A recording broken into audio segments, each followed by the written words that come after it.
So number 2, price. So with pre-sales, you can pay present value,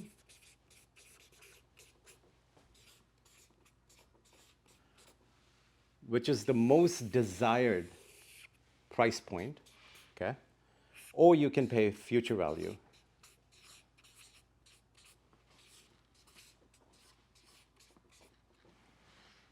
And there's in between.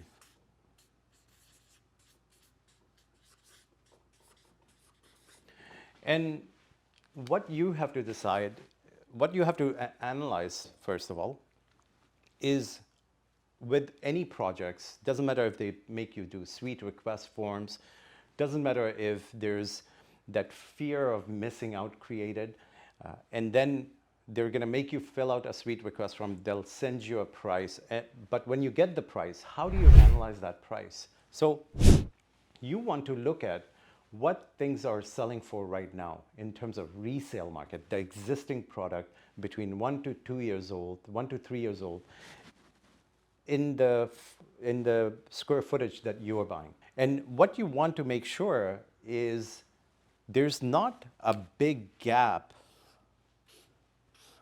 between the pre-sale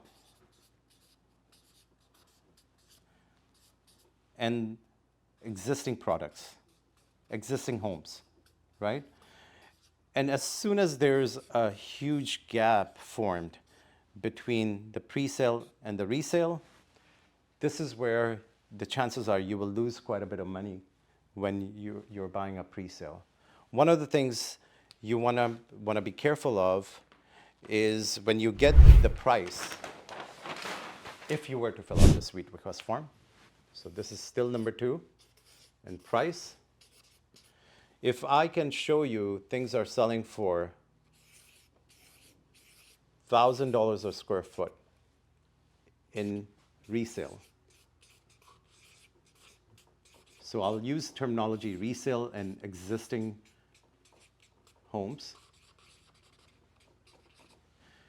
So if we establish that for a 2-bedroom, 2-bath in, let's say, Coquitlam, you're paying $1,000 a square foot.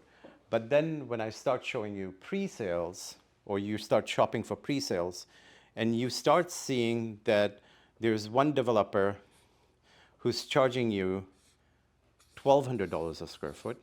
There's another developer who's charging you $1,300 a square foot. There's the third developer who's charging you $950 a square foot, right? It does not matter if you get first access. It does not matter if you get last access. People lie, numbers don't. And the numbers show what you'll be paying at that point of time. Is it present value or future value? And this is what you need to evaluate. You cannot fall into the pretenses that, oh, we're developing Central City so much that Central City prices are going to be same as Vancouver. That's not the case. You have to look at how much inventory is coming in and how many people will be moving in that one area. And I take Central City as an example. There's lots of good projects in Central City. You can gain a lot of money in Central City, but you have to pick the right project. So this is one of the analysis you have to do in terms of price per square foot calculation. When you look at the floor plans of any developer, they will have inside square footage,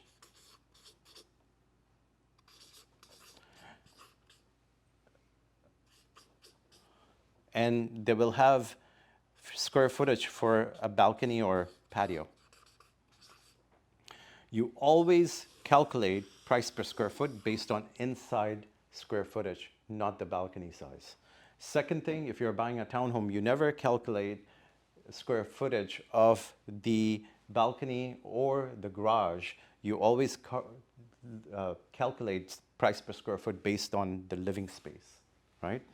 And what you want to do is you want to make sure that the price per square foot is as close to this price or even lower in this case.